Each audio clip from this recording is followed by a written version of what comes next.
Assalamu alaikum guys, I hope you are doing well. Today our topic is modern and hybrid legal system. तो ये basically जो है ना आज का हमारा टॉपिक है। इसमें अगर हम लास्ट टाइम के एग्ज़ाम देखें तो ये तकरीबन जो है ना रिपीट हुआ है ये। इसमें बेसिकली ये होता है कि ये जो है ना 2 पार्ट में आता है, ठीक है। पहला पार्ट जो है ना मॉडर्न या हाइब्रिड लीगल सिस्टम में से दोनों में से कोई एक होगा, ठीक है, और दूसरे पार्ट में कोई और सवाल होगा, ठीक है। तो या ये भी हो सकता है कि modern and hybrid legal system एक पूरा जो है ना लॉन्ग के तौर पे भी आ सकते हैं, क्योंकि बेसिकली मॉडर्न लीगल सिस्टम एक अलहदा टॉपिक है, हाइब्रिड लीगल सिस्टम जो है ना एक अलहदा टॉपिक है, लेकिन हम इनको पढ़ते जो है ना वो इकट्ठे। इस टॉपिक को बेसिकली एंड पे जो ना करने का मकसद ये था कि ये आपके लिए जो ना इजी हो जाए, ठीक है। तो अभी मेरे माइंड में तो यही है कि आपने जो पिछला जो पूरा वर्ल्ड लीगल सिस्टम है जो मैं अपनी चैनल पे अपलोड कर चुका हूँ, वो जो है ना आपने एक दफ़ा तैयार कर लिया होगा, ठीक है। तो ये आपके लिए जो है ना बिल्कुल ईजी हो जाएगा, ठीक है। तो ये बेसिकली जो है ना आज का हमारा टॉपिक है modern and hybrid legal system. सबसे पहले जो है ना हम हाइब्रिड लीगल सिस्टम के हवाले से पढ़ेंगे कि बेसिकली हाइब्रिड लीगल सिस्टम होता क्या है। देखिए, हाइब्रिड लीगल सिस्टम को मिक्स लीगल सिस्टम ही कहते हैं, ठीक है। अब मिक्स लीगल सिस्टम से ही आपको अंदाज़ा लग रहा है कि मिक्स्ड, ठीक है, मिक्स से मुराद के एक से ज़्यादा जो है ना लीगल सिस्टम किसी एक कंट्री में, किसी एक टेरिटरी में जो है ना एक से ज़्यादा लीगल सिस्टम जो है ना इम्प्लीमेंट हो रहे हैं। फ़र्ज़ करें कोई भी कंट्री है, पाकिस्तान है, पाकिस्तान की अगर मैं आपको एग्जांपल दूं तो पाकिस्तान में भी इस टाइम जो है ना हाइब्रिड लीगल सिस्टम है, ठीक है। पाकिस्तान भी इस टाइम मिक्स लीगल सिस्टम है। यहाँ पे पाकिस्तान में जो है ना सिविल लीगल सिस्टम इंप्लीमेंट हो रहा है, कॉमन लीगल सिस्टम इंप्लीमेंट हो रहा है, कस्टमी लीगल सिस्टम इंप्लीमेंट हो रहे हैं, इस्लामिक लीगल सिस्टम इंप्लीमेंट हो रहा है, मतलब जो रिलीजन का लीगल सिस्टम है वो भी इंप्लीमेंट हो रहा है। तो पाकिस्तान भी एक जो है ना, पाकिस्तान में भी जो है ना इस टाइम हाइब्रिड लीगल सिस्टम है, ठीक है। तो बेसिकली इसका इंट्रोडक्शन बेसिकली यही है कि एक टेरिटरी में, एक स्टेट में या एक नेशन में जो है ना वो मल्टीपल लीगल सिस्टम जो है ना, मल्टीपल लीगल सिस्टम से मुराद ये है कि एक से ज़्यादा जो है ना लीगल सिस्टम जो है ना इम्प्लीमेंट हो रहे हैं, ठीक है। वो 2 लीगल सिस्टम भी हो सकते हैं, 3 भी हो सकते हैं, 4 भी हो सकते हैं। देखिए, मेजोरिटी अगर हम स्टेट्स की बात करें तो उसमें जो है ना सिविल और कॉमन लीगल सिस्टम, ठीक है, और उसके साथ जो है ना रिलीजन लीगल सिस्टम जो है ना ज़रूर इंप्लीमेंट हो रहा होगा। तो बेसिकली हम इसकी डेफिनेशन पढ़ेंगे, ठीक है। Hybrid legal system is the existence of multiple legal system. जैसे कि मैंने आपको पहले बताया कि किसी भी जो है ना पॉपुलेशन, किसी भी जो है ना जियोग्राफिक एरिया यानी कि किसी भी टेरिटरी में जो है ना मल्टीपल लीगल सिस्टम जो है ना इंप्लीमेंट हो रहे हैं, उसको हम जो है ना हाइब्रिड लीगल सिस्टम कहते हैं। इसकी एग्जाम्पल में जो सबसे बेस्ट एग्जाम्पल है वो है इंडिया का लीगल सिस्टम, ठीक है। इंडिया में भी इस टाइम जो है ना मल्टीपल लीगल सिस्टम जो है ना इंप्लीमेंट हो रहे हैं।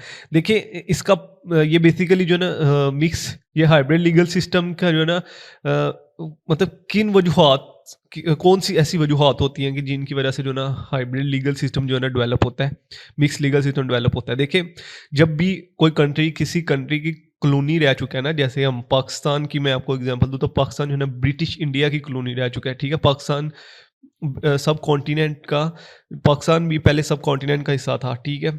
श्रीलंका, बांग्लादेश, पाकिस्तान, ठीक है, इंडिया वगैरह, ये सारे जो है ना ब्रिटिश इंडिया की कॉलोनी और भी बहुत सी कंट्री जो है ना इसकी कॉलोनी रह चुके हैं, ठीक है। तो अब ब्रिटिश में कौन सा है, कॉमन लॉ, ठीक है। पाकिस्तान जो है ना इस्लामिक आइडियोलॉजी के बेस पे आज़ाद हुआ, तो पाकिस्तान ने जो है ना इस्लामिक लॉ को भी इम्प्लीमेंट करवाया, ठीक है। अब जो सिविल लॉज होते हैं वो in the form of codified form में होते हैं, ठीक है। तो ये बेसिकली जो है ना बेसिक रीज़न जो मिलती है हमें प्लूरस लीगल सिस्टम की या हाइब्रिड लीगल सिस्टम की, आप इसको कह सकते हैं, प्लूरलिस्ट लीगल सिस्टम ही कह सकते हैं आप। तो उसकी जो बेसिक जो वजह मिलती है हमें, ठीक है, वो बेसिक वजह यही मिलती है कि कोई भी कंट्री जो है ना वो किसी दूसरी कंट्री का, किसी दूसरी कंट्री की कॉलोनी रह चुका होता है, ठीक है। तो ऐसे ही जो है ना हमें बेस्ट एग्जांपल मिलती है इंडिया के लीगल सिस्टम की, ठीक है। अगर हम इंडिया के लीगल सिस्टम की बात करें तो वहाँ पे सिविल लॉ भी इम्प्लीमेंट हो रहा है, कॉमन लॉ भी इम्प्लीमेंट हो रहा है, इस्लामिक जो है ना लीगल सिस्टम भी इम्प्लीमेंट हो रहा है। उसके बाद उनका जो हिंदू का जो है वो भी धर्मा जिसको वो कहते हैं, वो लीगल सिस्टम इम्प्लीमेंट हो रहा है। उसके बाद जो क्रिश्चियनिटी का जो लीगल सिस्टम है, ठीक है, जो उनकी 10 कमांडमेंट्स हैं वो भी इम्प्लीमेंट हो रही हैं। उसके बाद जो है कस्टमरी लीगल सिस्टम भी वहाँ पे इम्प्लीमेंट हो रहा है। तो ठीक है, तो ये एक एग्जांपल जो है ना हमें इंडिया की लीगल सिस्टम की। उसके बाद जो है ना हाइब्रिड लीगल सिस्टम में बेसिकली जो है ना जो मेन फीचर भी आप इसको कह सकते हैं कि जो हाइब्रिड लीगल सिस्टम में बेसिकली होता क्या है, ठीक है। हाइब्रिड लीगल सिस्टम में ये होता है कि जितने भी हायर कोर्ट्स हैं, हायर कोर्ट्स के जो डिसीजन होते हैं ना वो लोअर कोर्ट्स पे बाइंडिंग होते हैं, ठीक है। जैसे कि पाकिस्तान की अगर हम मैं आपको एग्जांपल दूं तो पाकिस्तान में जितने भी सुप्रीम कोर्ट के डिसीजन है, ठीक है। आर्टिकल 189 कहता है कि जितनी भी सुप्रीम कोर्ट के डिसीजन है वो जितनी भी सब ऑर्डिनेट्स कोर्ट्स हैं, ठीक है, high court, session court, district courts, उन पे बाइंडिंग है। ऐसे जो हाई कोर्ट्स के डिसीजन है, ये आर्टिकल 201 कहता है कि हाई कोर्ट के जितने भी डिसीजन है वो जो है ना अब देखिए आपका कॉन्स्टिट्यूशन भी यही कहता है कि जो, क्योंकि ये पाकिस्तान भी एक जो है ना हाइब्रिड लीगल सिस्टम है, ठीक है, पाकिस्तान में भी एक से ज़्यादा जो है ना लीगल सिस्टम इंप्लीमेंट हो रहे हैं, ठीक है। तो ये बेसिकली हाइब्रिड लीगल सिस्टम का फीचर होता है, ठीक है। और लीगल प्लूरलिज्म के वाले से मैं पहले ही आपको बता चुका हूँ कि एक से ज़्यादा जो है वो लीगल सिस्टम जो है ना इंप्लीमेंट हो रहे हैं। प्लूरलिज्म का मतलब यही है कि जो ना एक से ज़्यादा जो है ना 2 और 3 और मोर देन 2 और 3 जो ना लीगल सिस्टम जो है ना किसी भी जो है ना नेशन में, किसी भी जो है ना स्टेट टेरिटरी में इंप्लीमेंट हो रहा है। उसके बाद इसके एट्रीब्यूट्स क्या है, ठीक है, हाइब्रिड लीगल सिस्टम के एट्रीब्यूट्स, ठीक है। इसमें भी बेसिकली ये होता है कि fusion of civil and common law, जैसे कि मैंने आपको पहले बताया कि जो मेजॉरिटी स्टेट्स हैं इस वर्ल्ड में, उसमें जो है ना सिविल और कॉमन लॉ और कस्टमरी और रिलीजन लॉ जो है ना इंप्लीमेंट हो रहे हैं, ठीक है।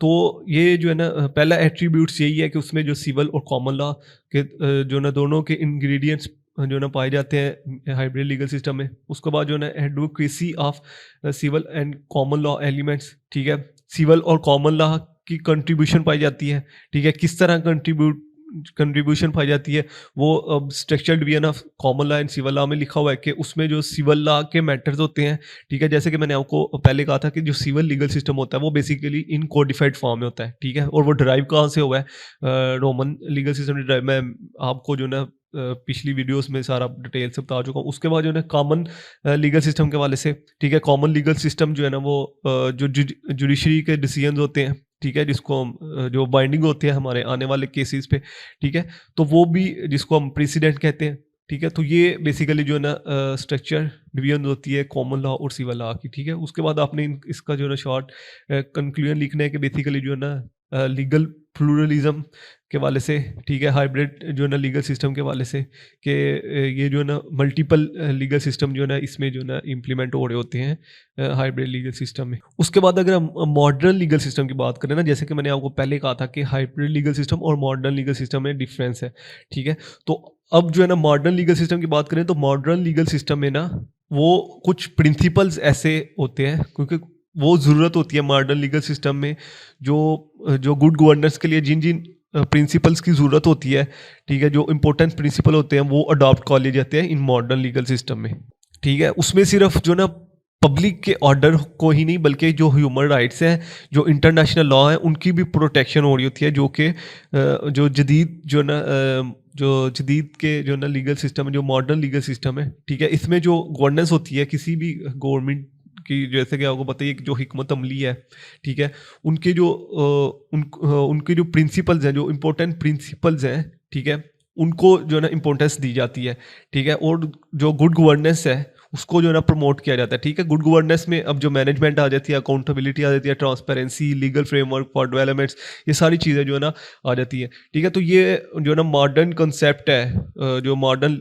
कॉन्सेप्ट ऑफ गुड गवर्नेंस का, ठीक है, जो मॉडर्न लीगल सिस्टम में जो है ना ये चीज़ें जो है ना पाई जाती हैं, ठीक है। तो बेसिकली जो मॉडर्न लीगल सिस्टम में जो है ना जो उनको चीज़ें अच्छी लगती हैं, मतलब जोन सा legal system with the need of time होता है, वो मॉडर्न लीगल सिस्टम में जो है ना अडॉप्ट कर लिया जाता है, ठीक है। मॉडर्न लीगल सिस्टम से मुराद है कि आज का जो है हमारा, देखिए हमें अगर मैं आपको इसकी सिंपल सी एग्जांपल दूँ तो जैसे कि पाकिस्तान को अब सिविल लॉ की ज़रूरत थी, ठीक है, क्योंकि हमने जब भी कोई कॉन्ट्रैक्ट करना होता है तो उसको लिखना होता है, ठीक है, वो रिटर्न फॉर्म में होता है। लेकिन अगर हम कॉमन लॉ पे ही सिर्फ बेस करें तो कॉमन लॉ में जो है ना वो जो है ना कोडिफाइड फॉर्म में लॉ जो है ना बहुत कम पाए जाते हैं, ठीक है।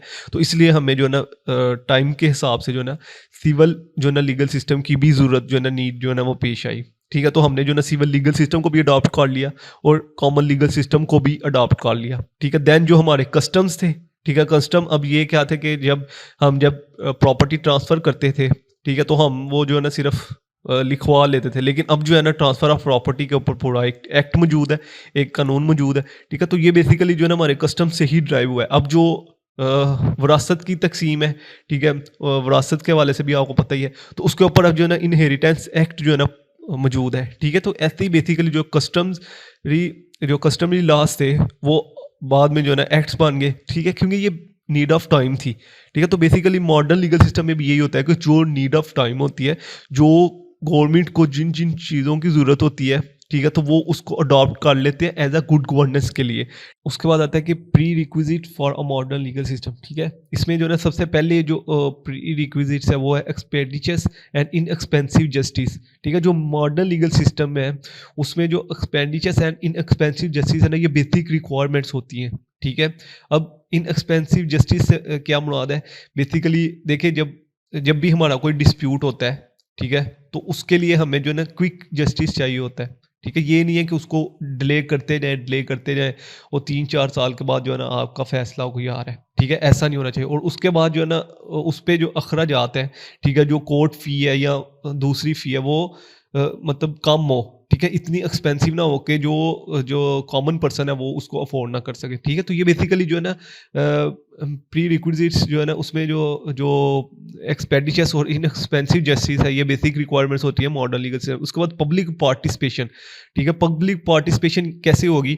पब्लिक पार्टिसिपेशन ऐसे होगी कि जो ना पब्लिक को ही अथॉरिटी होगी कि वो जो गवर्न कर रहे हैं उनके ऊपर जो गवर्नमेंट गवर्न कर रही है वो पब्लिक के ही रिप्रेजेंटेटिव हो। ठीक है, मतलब पब्लिक ने ही उनको जो है ना इलेक्ट किया हो।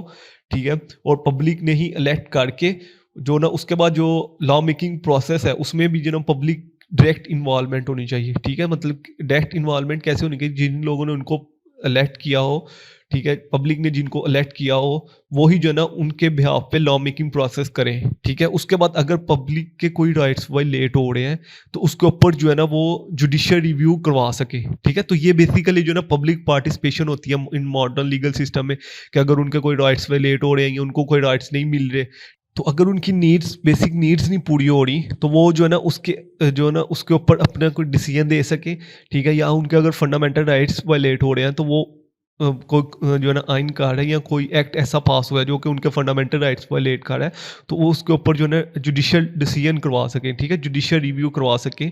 ठीक है, और उसको फिर जो है ना नल और वाइड डिक्लेयर करवा सकें। तो ठीक है, तो ये पब्लिक पार्टिसिपेशन जो है ना मॉडर्न लीगल सिस्टम में भी जो है ना बेसिक रिक्वायरमेंट्स, बेसिक इंपॉर्टेंस जो है ना रखती है ये।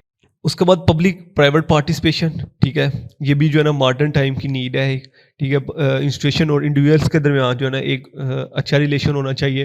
ठीक है, उसके बाद जो है ना रूल ऑफ लॉ, जैसे कि मैंने आपको लास्ट वीडियोस में भी बताया था कि अगर किसी भी लीगल सिस्टम में अगर रूल ऑफ लॉ नहीं होगा तो वो लीगल सिस्टम जो है ना ज़्यादा देर तक रूल नहीं करेगा। ठीक है, तो रूल ऑफ लॉ जो है ना किसी भी लीगल सिस्टम में होना जो है ना लाजमी है। ठीक है, रूल ऑफ लॉ में ये है कि जो ना अगर किसी ने कोई लॉ वायलेट किया है, ठीक है, या किसी के अगेंस्ट कोई डिस्प्यूट है, तो लॉ जो है ना इक्वली उनको ट्रीट करेगा। ठीक है, एक्सेस टू इंफॉर्मेशन, अगर गवर्नमेंट कोई भी टैक्सेस इम्पोज कर रही है फॉर एग्जांपल या कोई नया लॉ बना रही है, तो उसमें जो है ना पब्लिक की पार्टिसिपेशन होना लाजमी। उसके बाद आता है इन्वेस्टमेंट फ्रेंडली। ठीक है, इन्वेस्टमेंट फ्रेंडली से मुराद ये है कि जो स्टेट की पॉलिसीज़ हैं वो इतनी स्ट्रॉन्ग है, उसके ऊपर जो इन्वेस्टमेंट के ऊपर इतने टैक्सेस इम्पोज ना किए हों कि जो लोकल या फ्रीजन इन्वेस्टर है वो उन जो है ना पॉलिसीज़ को फुलफिल ना कर सके। ठीक है, तो ये बेसिकली जो है ना मॉडर्न जो है ना लीगल सिस्टम की ये भी बेसिकली एक फीचर में आता है। उसके बाद जो है सोशल सिक्योरिटी। ठीक है, अगर कोई भी डिस्प्यूट हो जाता है, कोई भी लोकल या फॉरेन इन्वेस्टर का कोई भी जो है ना डिस्प्यूट हो जाता है, उसमें जो है ना उनको प्रॉपर सिक्योरिटी प्रोवाइड की जाए। ठीक है, उसके बाद आता है डेवलपमेंट ऑफ सॉफ्ट इंफ्रास्ट्रक्चर्स। ठीक है, तो मॉडर्न गवर्नेंस सिस्टम में जो है ना society to empower to the people soft infrastructure including education के हवाले से, हेल्थ ट्रेनिंग के हवाले से जो है ना इंफ्रास्ट्रक्चर जो है ना डेवलप किए जाए। मतलब कोई ऐसी स्ट्रेटजी बनाई जाए कि 3 साल या 10 साल के बाद जो है ना वो स्टेट जो है ना किधर गवर्न कर रही होगी। ठीक है, मतलब ऐसी गवर्नेंस की जाए, ऐसी जो है ना डेवलपमेंट्स की जाए। ठीक है, कि जो स्टेट के हक में हो। ठीक है, तो उसके बाद आपने जो है ना ये बेसिकली जो है ना मॉडर्न लीगल सिस्टम की प्री रिक्विजिट्स है। ठीक है, उसके बाद आपने इसका कंक्लूजन लिखना है कि बेसिकली मॉडर्न लीगल सिस्टम जो है ना एक strong system of expenditures and inexpensive. Basically modern legal system का मकसद ये होता है कि जिस स्टेट के जितने भी इंडिविजुअल्स हैं उनको उनकी जो है ना उनको प्रोटेक्ट किया जाए। ठीक है, और उनकी जो जितनी भी नीड्स हैं उनको जो है ना फुलफिल किया जाए और उनकी राइट्स और ड्यूटीज़ को जो है ना प्रोटेक्ट किया जाए। ठीक है, तो ये मॉडर्न लीगल सिस्टम का जो है ना बेसिक जो है ना पर्पज़ होता है। ठीक है, इसके वाले से कोई भी क्वेश्चन हो आप कमेंट्स में पूछ सकते हैं। इंशाल्लाह जल्द मिलते हैं नेक्स्ट वीडियो में। तो दो